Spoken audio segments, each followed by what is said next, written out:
नमस्कार दोस्तों, मैं प्रसूनपाल सिंह सहायक आचार्य आज आपके सामने उपस्थित हूँ एक नए वीडियो के साथ। और आज हम डिस्कस करने वाले हैं भूकंप। भूकंप ये भूगोल का एक ऐसा सामान्य टॉपिक है जिससे सामान्यतः पृथ्वी के विभिन्न क्षेत्र निरंतर रूप से प्रभावित होते हैं। तो आज हम भूकंप के बारे में ही विस्तार से चर्चा करेंगे। तो सबसे पहले हम जानते हैं कि भूकंप को किसे कहते हैं।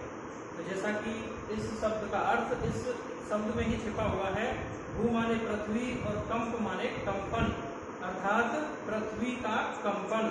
यदि पृथ्वी का धरातलीय भाग किसी भी अंतर्जात बल की वजह से, किसी भी आंतरिक बल की वजह से यदि धरातलीय भाग में कोई कंपन उत्पन्न होता है तो उसे हम भूकंप के नाम से जानते हैं। तो ये भूकंप की एक साधारण सी परिभाषा है। अब हम यहाँ भूकंप के बारे में जानेंगे कि भूकंप जो है वो कहाँ से उत्पन्न होता है और किस तरीके से भूकंपीय तरंगें विभिन्न क्षेत्रों में पृथ्वी के गमन करती हैं। तो यहाँ हम सबसे पहले ये इधर हम डायग्राम देख सकते हैं और इस डायग्राम में आप देख सकते हैं मैंने पूरा यहाँ भूकंपीय तरंगों का चित्र यहाँ पर बताया हुआ है। पृथ्वी की तीनों जो परतें हैं, क्रस्ट, मेंटल और कोर, तीनों ही जो परतें हैं वो बनाई गई हैं। और यहाँ पर आप देख सकते हैं धरातल, ये ऊपर की जो सरफेस है ये धरातलीय सरफेस है और धरातल से कुछ गहराई पर यहाँ आप देख सकते हैं ये भूकंप मूल है, लिखा हुआ है भूकंप मूल। तो ये धरातल से कुछ गहराई का ऐसा भाग है जहाँ से भूकंप उत्पन्न हो रहा है, जहाँ से भूगर्भिक हलचल की शुरुआत या भूकंप की शुरुआत होती है, एनर्जी रिलीज होती है। तो ये और इसके ठीक ऊपर ये दूसरा जो है पॉइंट क्या लगा हुआ है, अधिकेंद्र। तो हम इनकी विस्तार से चर्चा करेंगे। यहाँ भी मैंने लिखे हुए हैं भूकंप मूल और अधिकेंद्र। ये भूकंप को समझने के लिए ये दो शब्दावलियां बहुत इंपॉर्टेंट हैं। तो सबसे पहले हम बात करते हैं भूकंप मूल की। तो नाम से स्पष्ट है, भूकंप का मूल अर्थात भूकंप की जड़ कहाँ पर है। तो धरातल के नीचे कुछ गहराई पर, वो गहराई ज्यादा कम हो सकती है, तो धरातल के नीचे कुछ गहराई पर स्थित वह स्थान जहां से भूकंपीय ऊर्जा उत्पन्न होती है, जहां से भूकंप का प्रादुर्भाव होता है, जहां से भूकंप की उत्पत्ति होती है, शुरुआत होती है, उस जगह को भूकंप मूल के नाम से जाना जाता है। तो ये भूकंप मूल धरातल के नीचे कुछ गहराई पर स्थित स्थान है जहां से भूकंपीय ऊर्जा रिलीज होती है, उत्पन्न होती है। तो ये भूकंप मूल हुआ। अब हम बात करते हैं अधिकेंद्र की कि अधिकेंद्र क्या है। भूकंप मूल को जो है हम अंग्रेजी में फोकस भी कह सकते हैं। और अधिकेंद्र की बात करें तो अधिकेंद्र जो है एपी सेंटर के नाम से जाना जाता है। अधिकेंद्र को अंग्रेजी में एपी सेंटर भी कहते हैं। तो ये अधिकेंद्र भूकंप मूल के ठीक लंबवत, भूकंप मूल के बिल्कुल 90 डिग्री एंगल पर उसके ठीक लंबवत धरातल पर स्थित वह स्थान है जहां पर भूकंपीय ऊर्जा का सबसे पहले अनुभव किया जाता है।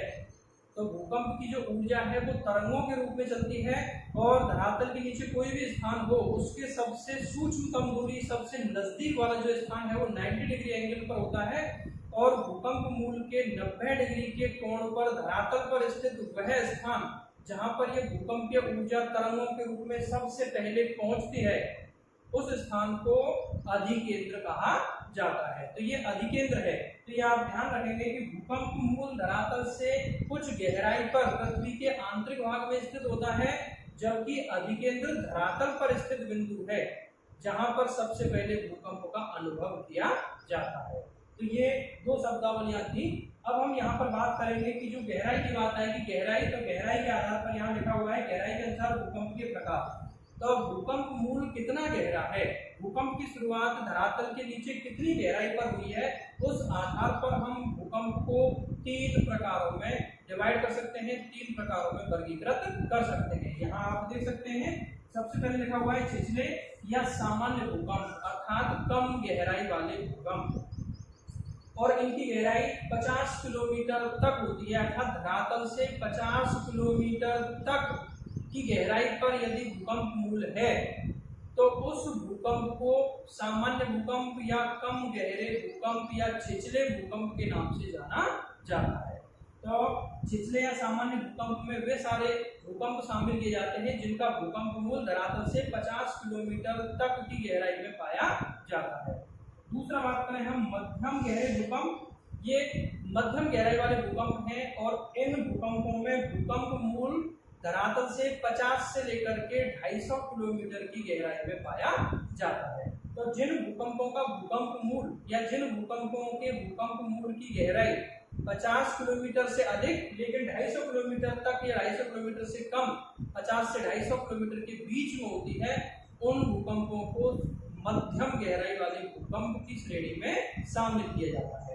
और तीसरी बात करें हम गहरे भूकंप, तो गहरे भूकंप वे भूकंप इसमें शामिल किए जाते हैं जिनका भूकंप मूल धरातल से 250 किलोमीटर से लेकर के 750 किलोमीटर की गहराई तक पाया जाता है। तो जो भूकंप 250 से 750 किलोमीटर की गहराई वाले हैं उनको गहरे भूकंप के नाम से वर्गीकृत किया जाता है, गहरे भूकंप की श्रेणी में शामिल किया जाता है। तो इस प्रकार से गहराई के आधार पर ये 3 कैटेगरियां हैं भूकंपों की। और इसमें यहाँ हमें ध्यान देने की बात ये होगी कि ज्यादातर जो पृथ्वी पर भूकंप आते हैं वो ज्यादातर कम गहराई के या छिछले या सामान्य भूकंप ही होते हैं, अर्थात अधिकांश लगभग 3/4 जो भूकंप हैं उनका भूकंप मूल 50 किलोमीटर से कम गहराई तक का पाया जाता है। तो हम कह सकते हैं कि ज्यादातर जो भूकंप हैं वो सामान्य या छिछले प्रकार के होते हैं।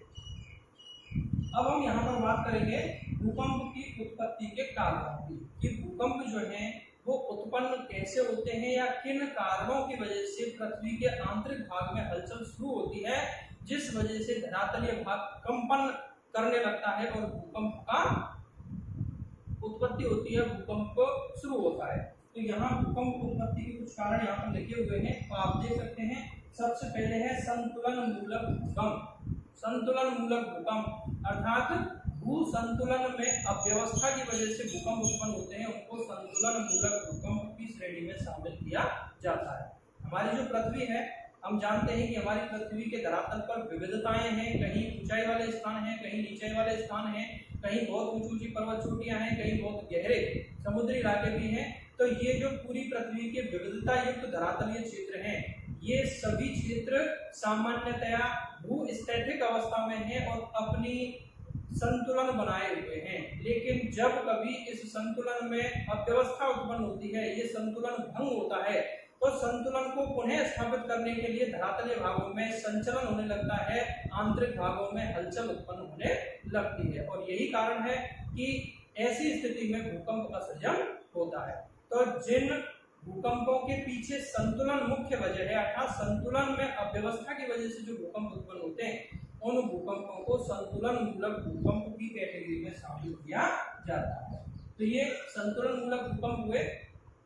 दूसरा जो भूकंप का कारण है वो हम देख सकते हैं, लिखा हुआ है भ्रंश जनित भूकंप, अर्थात भ्रंश की वजह से जो भूकंप उत्पन्न होंगे वो भ्रंश जनित भूकंप कहलाते हैं। तो यहाँ थोड़ा सा विस्तार से इसकी बात करते हैं। तो धरातल के आंतरिक क्षेत्रों में पृथ्वी के भूगर्भ में विभिन्न प्रकार की विवर्तनिक हलचलें निरंतर होती रहती हैं। विभिन्न प्रकार की चट्टानें और चट्टानों में टेम्परेचर और दबाव में परिवर्तन होता रहता है, जिससे चट्टानों का कायांतरण भी होता रहता है। और विभिन्न प्रकार की भूगर्भिक ऊर्जा, मैग्मा, जो ध्रुवता मंडल वाला मैग्मा है, उसमें विभिन्न प्रकार के उठते और गिरते हुए ऊर्जा के स्तंभ बनते रहते हैं। तो यही कारण है कि पृथ्वी के अंतर्जात क्षेत्रों में विभिन्न प्रकार की ऊर्जा उत्पन्न होती है और उस ऊर्जा की वजह से विभिन्न क्षेत्रों में भ्रंश उत्पन्न होते रहते हैं, जहां पर चट्टानों में दबाव और तनाव दोनों प्रकार के बल चट्टानों में कार्य करते हैं। तो जहां पर चट्टानों में तनाव वाला बल कार्य करता है और चट्टानों में एक दूसरे के विपरीत दिशा में जो है बल कार्य करता है, तो वहां पर चट्टानें खिंचती हैं और खिंचने के बाद वो एक तरह से टूट जाती हैं, उनमें भ्रंश उत्पन्न हो जाता है। और भ्रंश उत्पन्न होता है तो वहां अचानक से थोड़ी हलचल होती है और यही कारण है कि उन भ्रंश वाले क्षेत्रों में भूकंप महसूस किया जाता है। धरातलीय क्षेत्रों में वहां ऊपरी चट्टानें हिलने लगती है और भूकंप का उत्पत्ति होती है, भूकंप शुरू होता है। तो जो भूकंप इस प्रकार अंतर्जात बलों की वजह से भ्रंश वाले क्षेत्रों में या भ्रंश उत्पन्न होने की वजह से उत्पन्न होते हैं, वो भूकंप भ्रंश जनित भूकंप कहलाते हैं। अब हम बात करेंगे तीसरे कारण की। तो तीसरा कारण जो है वो ज्वालामुखी क्रिया है। हम जानते हैं कि पृथ्वी पर विभिन्न क्षेत्रों में ज्वालामुखी उत्पन्न होते रहते हैं, क्योंकि हमारे धरातल में कुछ गहराई पर लगभग 100 से 200 किलोमीटर जो दुर्बलता मंडल वाला क्षेत्र था, ये ऐसा क्षेत्र है जहां टेम्परेचर की वजह से चट्टानें लगभग पिघली हुई अवस्था में है, थोड़ी लसलसी सी अवस्था में है। और यहीं से जो है जब ऊपरी दबाव थोड़ा कम होता है, कमजोर चट्टानें होती हैं, तो नीचे से जो मैग्मा है वो ऊपर की ओर उठने का प्रयास करता है और जहां पर वो चट्टानों को तोड़ने में समर्थ हो जाता है, जहां चट्टानें थोड़ी कमजोर होती हैं, वहां पर ये मैग्मा नीचे से ऊपर की ओर चट्टानों को तोड़कर बाहर निकलता है, जिससे हम ज्वालामुखी के नाम से जानते हैं। तो ये जो ज्वालामुखी क्रिया है, और हम जानते हैं कि ज्वालामुखी में जो केंद्रीय उद्गार वाले ज्वालामुखी होते हैं उनमें काफी तेज विस्फोट होता है, काफी विस्फोटक प्रवृत्ति के वो होते हैं और उस विस्फोट के कारण आसपास के क्षेत्रों में धरातल कंपायमान होने लगता है, धरातल में कंपन उत्पन्न होने लगता है। तो ज्वालामुखी वाले क्षेत्रों में ज्वालामुखी क्रिया की वजह से जो विस्फोट हो रहा है, उस वजह से भी भूकंप का अनुभव किया जाता है। तो जो भूकंप ज्वालामुखियों की वजह से उत्पन्न होते हैं, वो ज्वालामुखी जनित या ज्वालामुखी क्रिया से उत्पन्न हुए भूकंप की श्रेणी में शामिल किए जाते हैं। अब हम बात करेंगे यहाँ चौथा, जो प्रत्यास्थ पुनश्चरण सिद्धांत, अर्थात ये भी पृथ्वी की अंतर्जात बलों की ऊपर आधारित एक सिद्धांत है, जिसको H.F. रीड नामक एक विद्वान थे, भूगर्भ शास्त्री थे, H.F. रीड, और उन H.F. रीड नामक विद्वान ने ये अपना सिद्धांत दिया, जिसको हम प्रत्यास्थ पुनश्चरण सिद्धांत के नाम से जानते हैं। और ये सिद्धांत ऐसा है जिसमें बताया गया है कि जो चट्टानें हैं, उन चट्टानों में इलास्टिसिटी होती है, अर्थात चट्टानें प्रत्यास्थ होती हैं, खींचने योग्य होती हैं। लेकिन जैसे एक रबड़ होती है और उस रबड़ को खींचते हैं तो वो खींचती है, लेकिन कुछ लिमिट होती है, उसकी एक आखिरी सीमा होती है जहां से आगे वो और ज्यादा नहीं खींच सकती और ज्यादा तनाव बर्दाश्त नहीं कर सकती। और ऐसी स्थिति में जब उसको और ज्यादा तनाव का बल उसको लगाया जाता है तो वो टूट जाती है, अर्थात वो रबर और ज्यादा ना खींच करके वो टूट जाती है। तो वही कंडीशन इन्होंने इस उदाहरण के साथ चट्टानों को जोड़ा है और ये बताया कि चट्टानें भी ऐसे ही रबर की तरह खींचने योग्य, तनाव सहन करने योग्य होती हैं और रबर की तरह वो थोड़ी खींचती है, लेकिन रबर जितनी रबर खींचती है उतनी चट्टानें नहीं खींचती। वो केवल एक उदाहरण के रूप में था।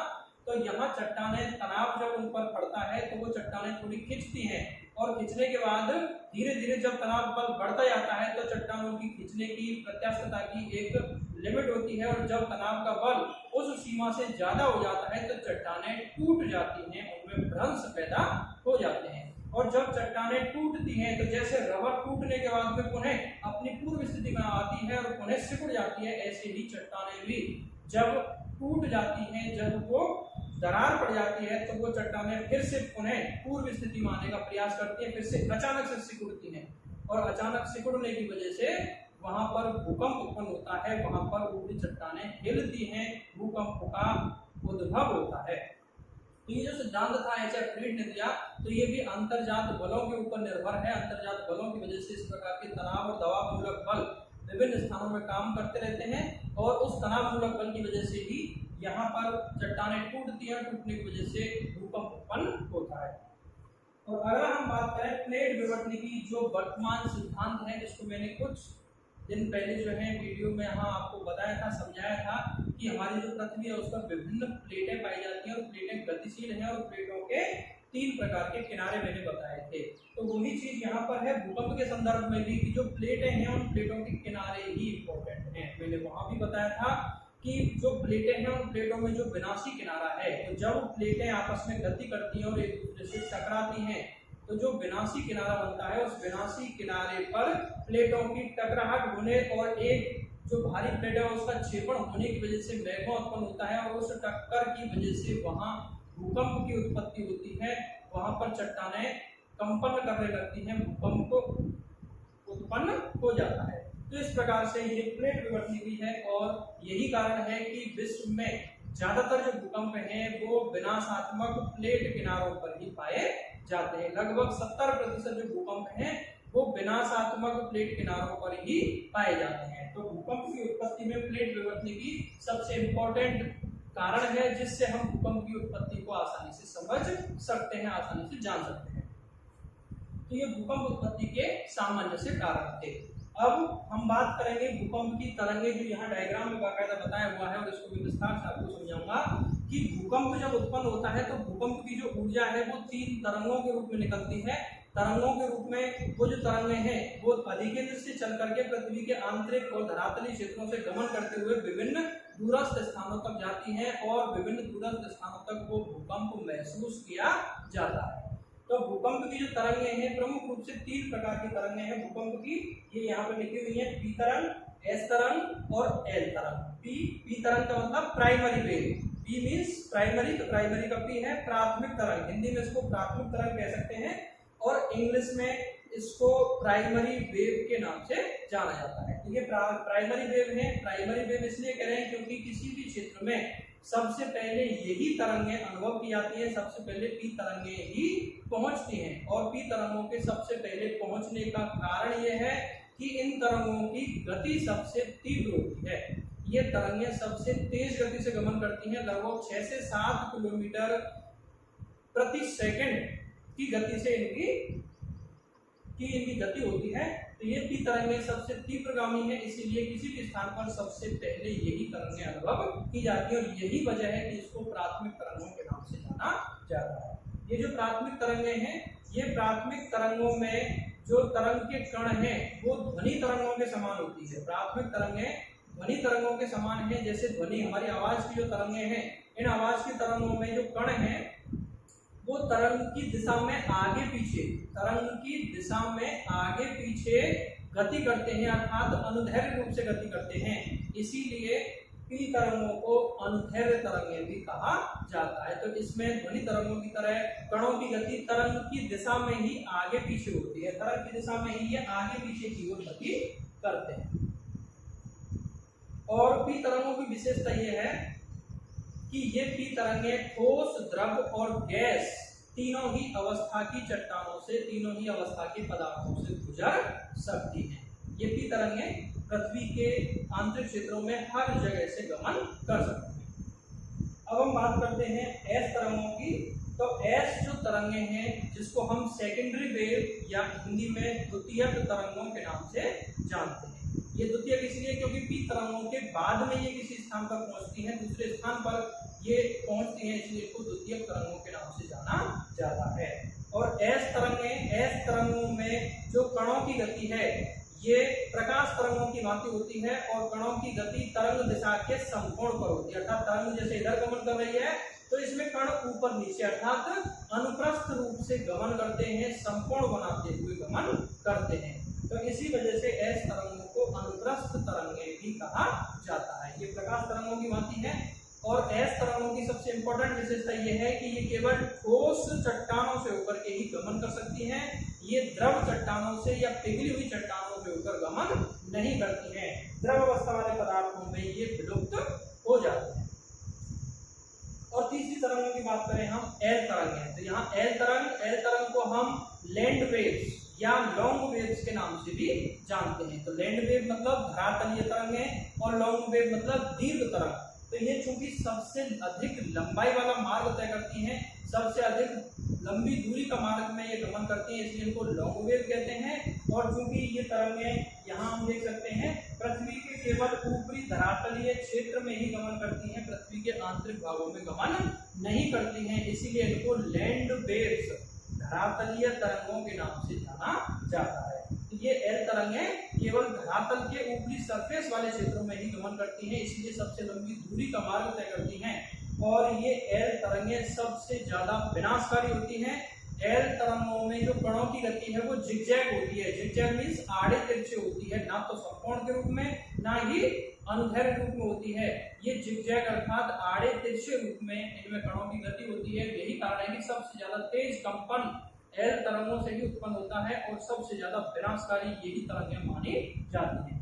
यहाँ हम नीचे डायग्राम देख सकते हैं, ये तरंगों का कंपन दिखाया गया है कि कौन सी तरंग में कंपन की मात्रा कितनी होती है।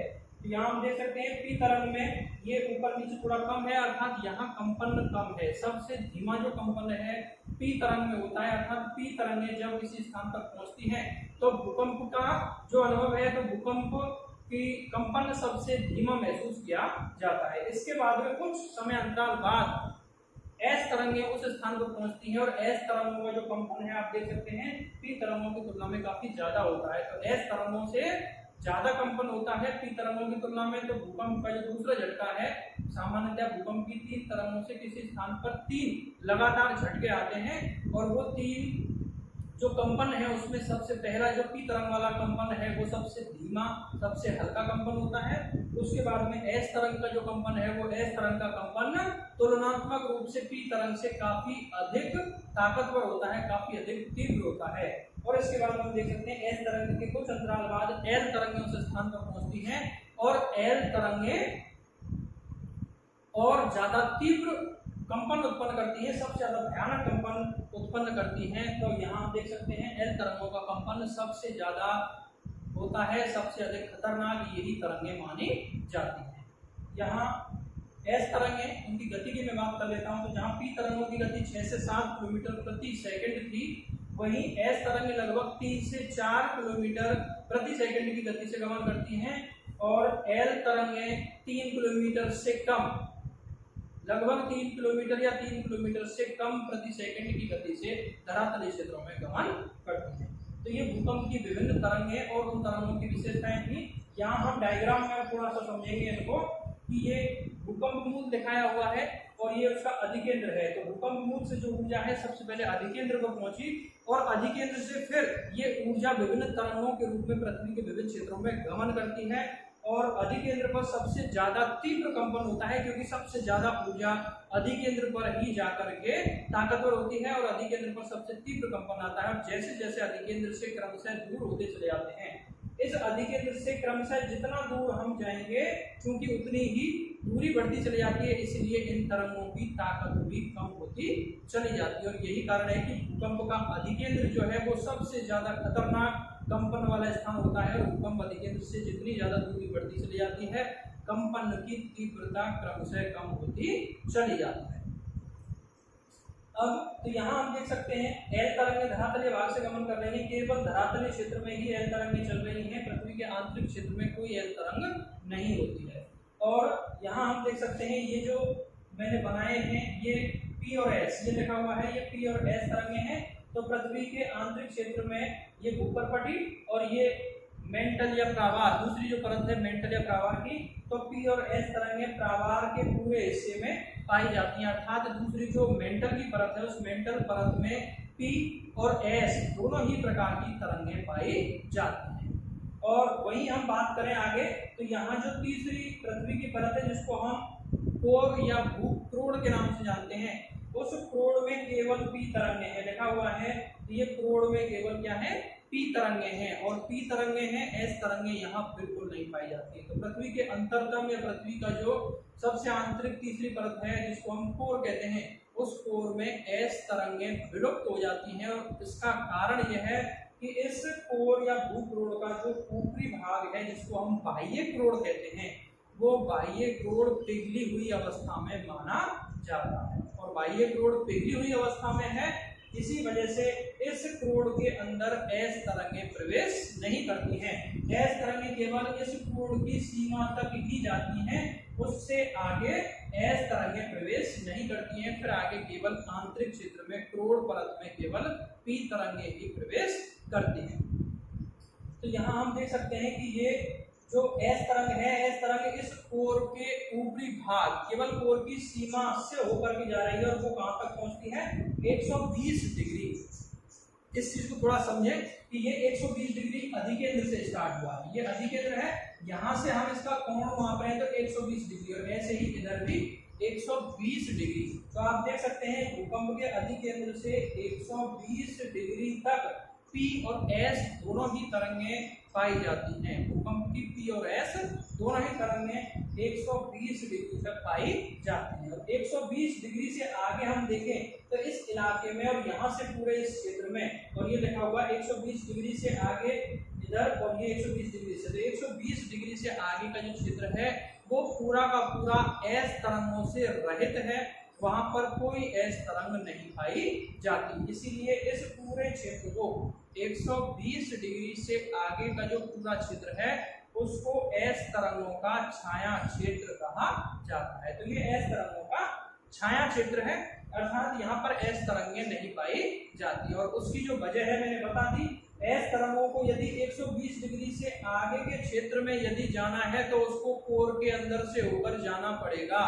और चूंकि एस तरंगों की विशेषता है कि वो द्रव अवस्था वाले पदार्थों से गमन नहीं कर सकती हैं, तो यही कारण है कि यहाँ जब एस तरंगें विलुप्त हैं, एस तरंगें 120 डिग्री से आगे नहीं पाई जाती, इसी वजह से ये माना जाता है कि जो क्रोड़ है उस क्रोड़ का बाह्य भाग पिघली हुई अवस्था में है, बाह्य क्रोड़ पिघली हुई द्रव अवस्था में पाया जाता है। और इसी वजह से एस तरंगें यहाँ इस 120 डिग्री से आगे के क्षेत्र में प्रवेश नहीं करती। तो ये कंपटीशन में भी बहुत बार प्रश्न आता है कि एस तरंगों का छाया क्षेत्र पाया जाता है 120 डिग्री से आगे। 120 डिग्री से आगे का जो क्षेत्र है वो एस तरंगों का छाया क्षेत्र है। अर्थात एस तरंगें धरातल के अधिकेंद्र से केवल 120 डिग्री तक ही पाई जाती है।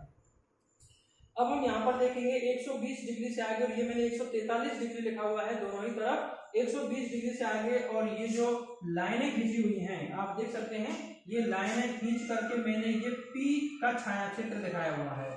120 से 143 और ये लिखा हुआ है P तरंग का छाया क्षेत्र, और इधर भी P तरंग का छाया क्षेत्र। अर्थात 120 डिग्री से 143 डिग्री का जो क्षेत्र है अधिकेंद्र से, ये ध्यान रखना ये फिक्स यही जगह नहीं है, ये अधिकेंद्र से स्टार्टिंग होगी। अधिकेंद्र जहां है वहां से हम कोण की गणना करेंगे।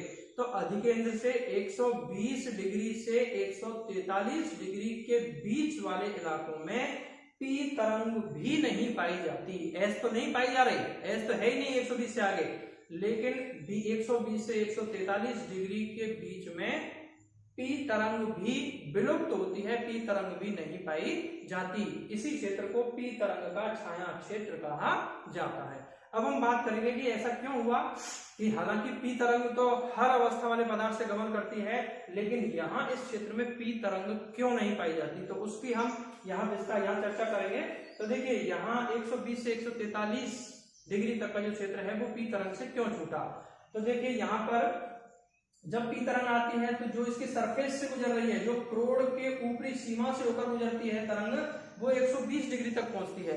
और उसके बाद फिर जब इस क्रोड़ के अंदर आएगी तरंग, तो यहाँ चूंकि क्रोड़ का घनत्व ज्यादा है, और क्रोड़ का घनत्व ज्यादा है तो ये किसी भी तरंग की एक सामान्य विशेषता है कि जब वो विरल माध्यम से सघन माध्यम में जाती है तो वो अभिलंब की ओर झुक जाती है।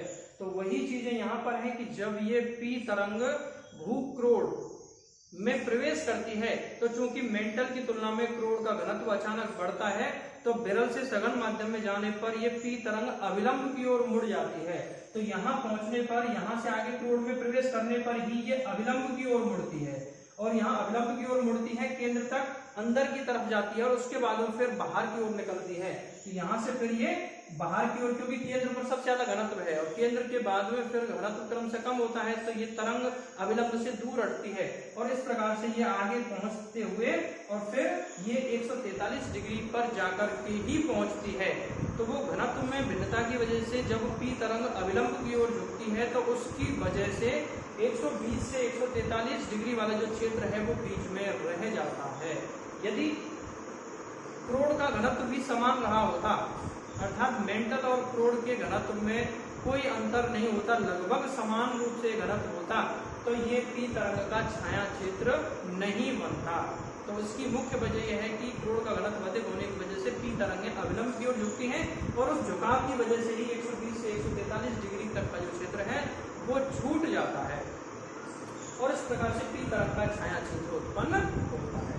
ये P तरंग का छाया क्षेत्र था। तो इस प्रकार से इस पूरे डायग्राम में ये तीनों ही तरंगें यहाँ पर दिखाई गई, और L जो तरंग है वो केवल धरातलीय क्षेत्रों में गमन करती है और पूरी पृथ्वी का चक्कर लगाती है, पृथ्वी के हर क्षेत्र तक पहुंच सकती है। अब हम थोड़ा सा यहाँ पर बात करेंगे भूकंप के पैमानों की, कि भूकंप का जो पैमाना है, और मैं यहाँ जगह नहीं थोड़ा यहाँ लिख देता हूँ। भूकंप के पैमाने दो प्रकार के हैं, एक मात्रात्मक पैमाना है और दूसरा गुणात्मक पैमाना है। तो मात्रात्मक पैमाना जो है वो रिक्टर स्केल है, और गुणात्मक पैमाना मर्केली स्केल है।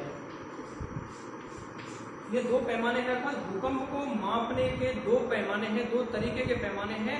एक मात्रात्मक पैमाना है जिसमें भूकंप की तीव्रता का अंकन किया जाता है, भूकंप की ऊर्जा का अंकन किया जाता है।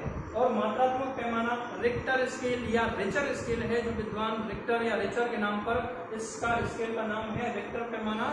और इस रिक्टर पैमाने पर 0 से लेकर के 9 तक के अंक होते हैं और ये लॉगरिथमिक प्रणाली पर आधारित है, अर्थात इस 0 से 9 तक के अंकों में हर अगला अंक पिछले अंक की तुलना में 10 गुनी अधिक ताकत को प्रदर्शित करता है, 10 गुनी अधिक ऊर्जा को प्रदर्शित करता है। उदाहरण के रूप में यदि मैं बताऊं कि मान लीजिए किसी क्षेत्र में 5 तीव्रता का भूकंप आया, रिक्टर पैमाने पर उसकी तीव्रता यदि 5 है और 5 की तुलना में यदि हम 6 की बात करें तो 6 तीव्रता का जो भूकंप है रिक्टर पैमाने पर वो 5 तीव्रता के भूकंप से 10 गुना ज्यादा ताकतवर होगा। तो ये जो है लघु गुणक प्रणाली पर आधारित पैमाना है जिसमें हर अगला अंक पिछले अंक की तुलना में 10 गुनी अधिक ऊर्जा या ताकत को प्रदर्शित करता है। और ये रिक्टर पैमाने पर 0 से 9 तक के अंक गणना के लिए होते हैं। दूसरी हम बात करें गुणात्मक पैमाने की, तो गुणात्मक पैमाने में भूकंप को मापने का गुणात्मक जो पैमाना है वो मर्केली पैमाना है। और मर्केली पैमाने में 1 से लेकर के 12 तक के अंक होते हैं। और इस गुणात्मक पैमाने में भूकंप से हुए नुकसान या भूकंप से हुए हानि के आधार पर भूकंप का मापन किया जाता है कि भूकंप से कितना नुकसान हुआ। तीव्रता चाहे ज्यादा या कम रही हो, लेकिन भूकंप से होने वाले नुकसान या क्षति के आधार पर यह पैमाना मापन करता है, इसीलिए इसको हम गुणात्मक पैमाना कहते हैं। और इस पर भूकंप का जो मान है वो 1 से लेकर के 12 तक के हैं। 1 सबसे कम क्षति वाला विनाश वाला भूकंप है और 12 सर्वाधिक विनाशकारी भूकंप होता है। तो ये मर्केली पैमाने पर हम भूकंप के द्वारा हुई क्षति को जो है मापन करते हैं। तो इस प्रकार से ये भूकंप के पैमाने थे और ये भूकंप के बारे में सामान्य जानकारी थी जो मैंने दी। आशा करता हूँ आपको इस वीडियो से काफी जानकारी सीखने को मिली होगी और मेरा ये वीडियो आपको अच्छा लगा होगा। और उम्मीद करता हूँ आगे फिर से मैं जो है एक नए वीडियो के साथ आपके सामने उपस्थित होऊंगा। धन्यवाद।